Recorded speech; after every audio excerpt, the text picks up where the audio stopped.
ओम श्री गुरु सत्ताई नमः। गुरुदेव माता जी को हृदय में साक्षी मानते हुए सपने झूठे भी और सच्चे भी पुस्तक का स्वाध्याय कर रहे हैं, जिसके लेखक पंडित श्री राम शर्मा आचार्य जी हैं। इस पुस्तक में गुरुदेव ने स्वप्न के अनेक आयामों के बारे में बहुत ही अलग-अलग तरीके से समझाया है। इसमें बहुत सारे उदाहरण भी प्रस्तुत किए हैं जो सच्ची घटना को दिखाते हैं, समझाते हैं और भविष्य में आने वाले चीज़ों के बारे में भी प्रमाणित सिद्ध करते हैं। आज डे 49।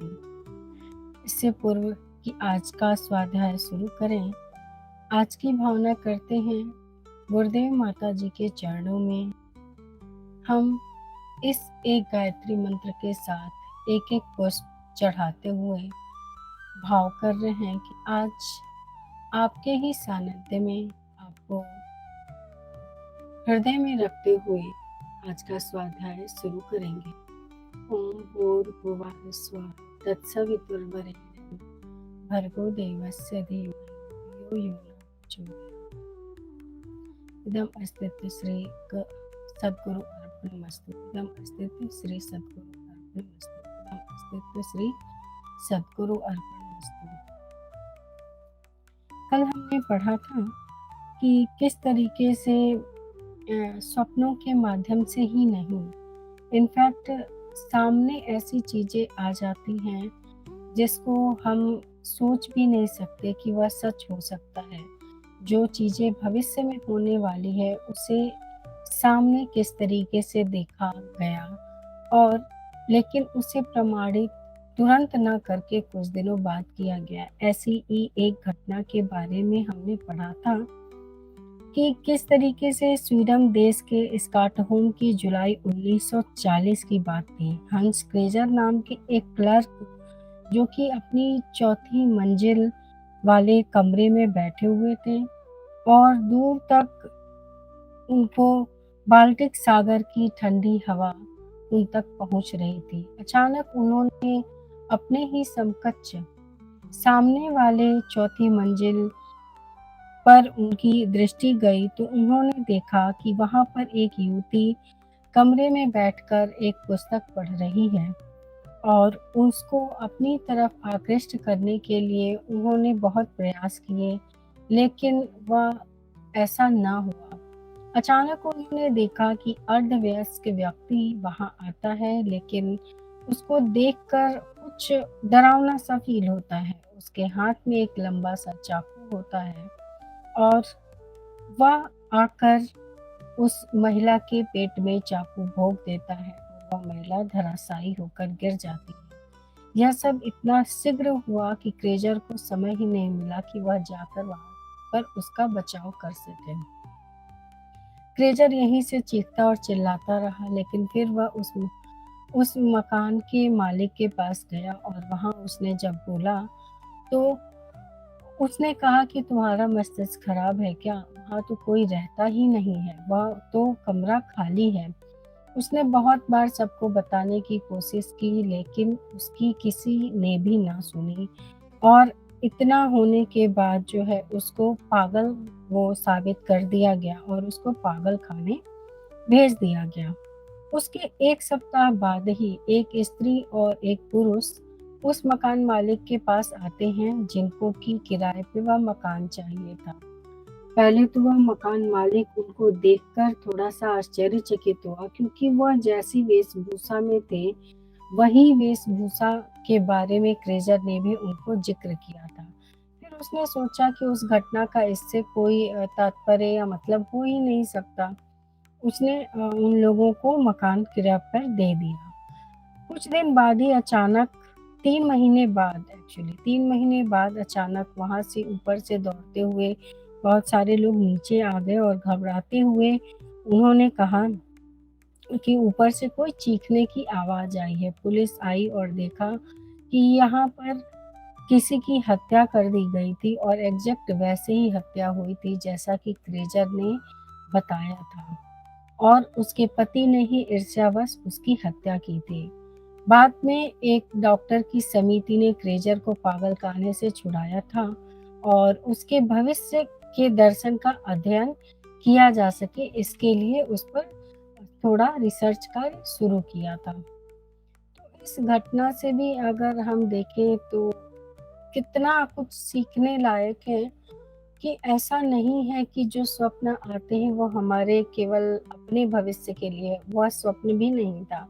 यहाँ तो क्रेजर ने सब कुछ सामने से देखा था और उसके बाद इतना अधिक हुआ कि उसको पागल खाने तक जाना पड़ा। उसने भविष्य को होते हुए देखा था, स्वप्न नहीं था। तो इसको क्या कहा जा सकता है? जैसे कि परमात्मा इतना शक्तिशाली है, हमारी आत्मा भी उतनी ही शक्तिशाली है। भविष्य में होती हुई घटनाओं को वह देख तक सकती है। आज आगे पढ़ते हैं। 3 महीने पूर्व की घटना का हूबहू चित्रण। क्या विज्ञान इस संबंध में कोई निश्चित निराकरण प्रस्तुत कर सकता है? मतलब 3 महीने बाद होने वाली थी यह घटना, लेकिन उसका चित्रण जो है एग्जैक्ट उसने पहले से ही कर दिया था। यांत्रिक मस्तिष्क और कंप्यूटर गणित के थोड़े समीकरण हल कर सकते हैं। भविष्य दर्शन जैसी विलक्षण बातें आत्मा के गुण हैं, आत्मा के अस्तित्व का प्रमाण है, उसकी अपेक्षा नहीं की जा सकती। स्वप्न में विचार, ज्ञान और स्मृति भी आत्मा के अस्तित्व को ही प्रमाणित करते हैं। फ्रायड लिखते हैं कि स्वप्न इच्छा पूरक होते हैं और भूतकालीन समस्याओं के लिए नाटक की तरह है। अर्थात मनुष्य दिन में जो कुछ भी सोचता और करता है उसमें से कई बातें ऐसी होती हैं जिन्हें वह बहुत चाहता है पर कर नहीं पाता। चूंकि वह उन पर विचार कर चुका होता है, इसलिए उस दमित विचार की फोटो अचेतन मस्तिष्क में जम जाती है और रात में जब मनुष्य सोता है तब वही दृश्य उसे स्वप्न की तरह दिखाई देने लगते हैं। यहाँ पर जो वैज्ञानिक फ्रायड हैं उन्होंने इस बात की बार बार पुष्टि की है कि जो इच्छाएं हमारे मन में रह जाती हैं वही स्वप्न के रूप में आती हैं, क्योंकि कहीं न कहीं जब वह इच्छा पूरी नहीं होती है तो हमारे अवचेतन मन में छिपी रह जाती है, दबी रह जाती है, जिसके फलस्वरूप स्वप्न आते हैं। ऐसा होता है, लेकिन ऐसा नहीं है कि 100% केवल ऐसा ही होता है। आज स्वप्नों के बारे में लोगों की ऐसी ही या इसी से मिलती-जुलती मान्यताएं हैं, पर आत्मविज्ञान की दृष्टि में स्वप्न मनुष्य जीवन की महत्वपूर्ण प्रक्रिया है। उसका संबंध भले ही अचेतन मन से हो, पर वह होता सनातन अर्थात जब से जीव का प्रादुर्भाव हुआ है, तब से और आगे होने वाली घटनाओं से भी संबंध रखता है। यहाँ पे यही बात बताने की कोशिश की गई है। गुरुदेव ने बहुत ही अच्छे तरीके से समझाया है, लेकिन हमारी बुद्धि हम जितना समझ पाएँगे गुरुदेव की लेखनी से तो सोच भी नहीं सकते उनका आयाम क्या है लिखने का और हमारी छोटी बुद्धि में कितनी चीज़ें घुस पाती हैं। बस इसको समझने की कोशिश कर रहे हैं कि गुरुदेव यहाँ पे ये लिख रहे हैं कि आत्मविज्ञान की दृष्टि में स्वप्न मनुष्य जीवन की महत्वपूर्ण प्रक्रिया है।